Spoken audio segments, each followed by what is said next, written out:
Good evening, good evening, good evening, and welcome to the Trash Picture Show. This morning, this figure arrived, and I really wish it actually had arrived yesterday because this would have been a cool figure to review for Halloween.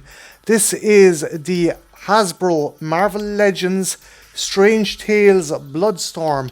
This is essentially a vampire equivalent of Storm from an alternate universe. Yes, in this universe, Aurora Monroe pickpocketed the wrong person. She pickpocketed Dracula, and as a result he turned her into a vampire. In her universe, she killed both Beast and Professor X because of her bloodlust, and ended up joining Madeline Pryor's the Hexmen, essentially a group of supernatural anti-hero mutants. And yeah, she's pretty fucking badass. If you've read any of the comics, it's cool to see Storm not only have her own powers, but also be a vampire. So yeah, enough about the character. Let's have a look at the figure. First off, the packaging is really nice. Collector-friendly box with a window. I like that. You can see what's in it. You have the Strange Tales logo. You have BloodStorm on the side there. And you have Marvel Legends series. The Build-A-Figure is black art, and flip it to the back here, and there is a nice comic image of BloodStorm and a bit of a blurb. A mutant and proficient thief, Aurora Monroe was targeted by Dracula and transformed into a vampire known as BloodStorm. So here are the other figures in the line. You have Moon Knight, BloodStorm, Marvel's Lilith, Marvel's Dracula, Damien Hellstorm, Brother Voodoo, and Weapon of Vengeance. That's Wolverine if he got Ghost Rider's power. And the Build-A-Figure is Blackheart. He's a Ghost Rider adversary, and he was very shit in the movie, but he's actually pretty cool in the comic. Just flip to the side here, same image on the back. You have BloodStorm on the other side, smaller image, name. And yeah, that is the package for the figure. So I'm going to pause the video here, and when we come back, we will have a closer look at BloodStorm. Don't go anywhere, I shall be right back. And we are back, and here is BloodStorm out of her packaging.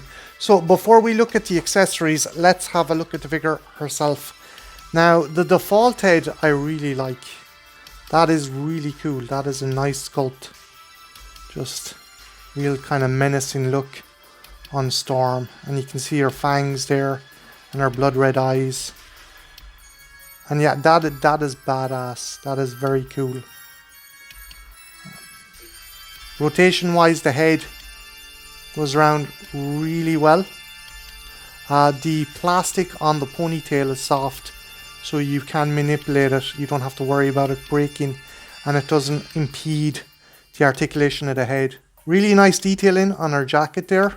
I like the silver on the zipper and just the folds.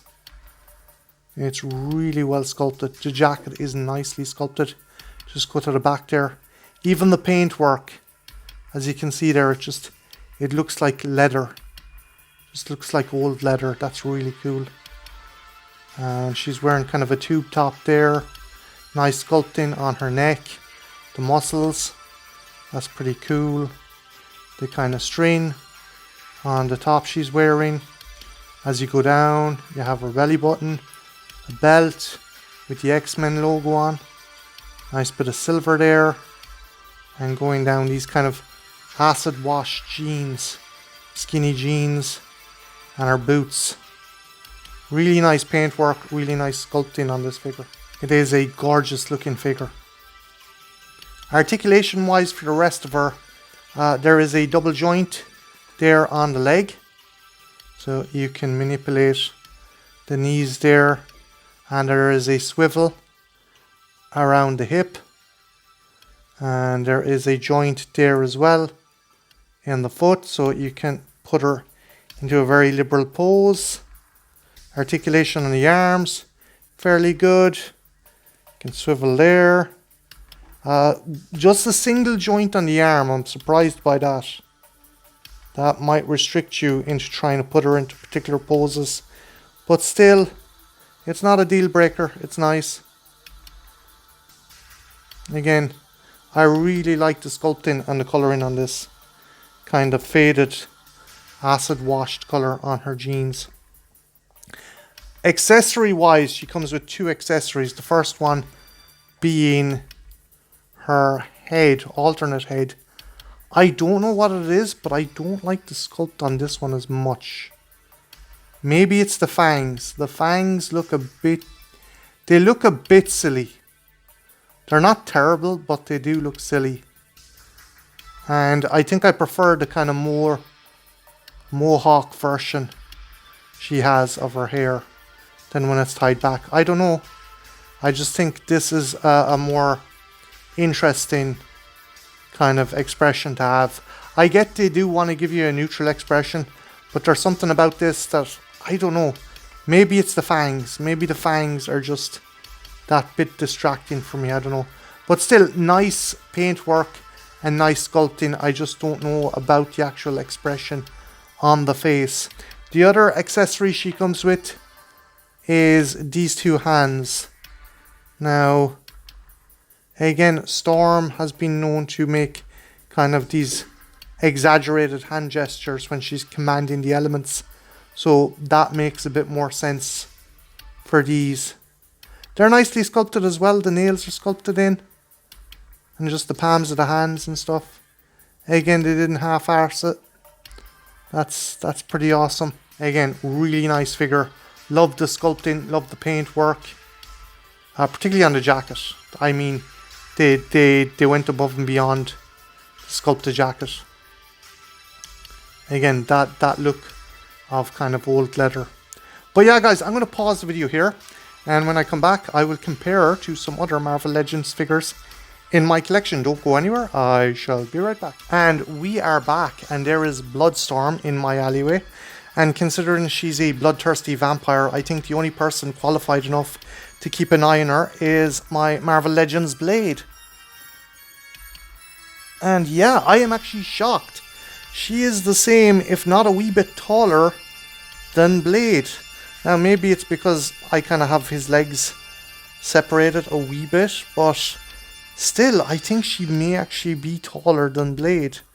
Again, in the comics and stuff, Storm is a tall lady. She is a very tall, attractive, Amazonian-esque kind of character, so that does make a bit of sense.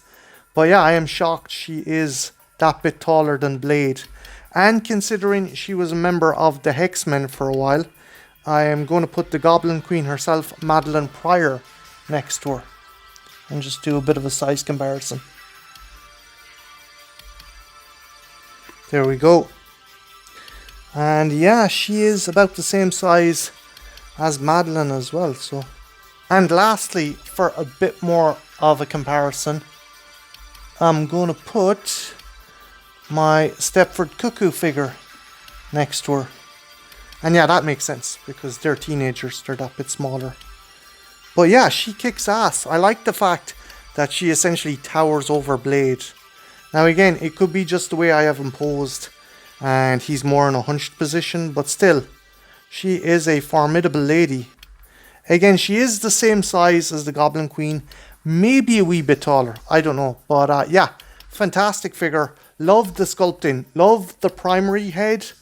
Not too gone in the secondary head. I don't know what it is. The sculpting is nice. I just find the facial pose a bit weird, but that's just me. I think the fangs look a wee bit silly, but bar that, it's a gorgeous looking figure, gorgeously sculpted, fantastic colouring, particularly in the jacket. They done a marvellous job making the jacket look actually authentic leather. That was really cool on the sculptor and painter's part.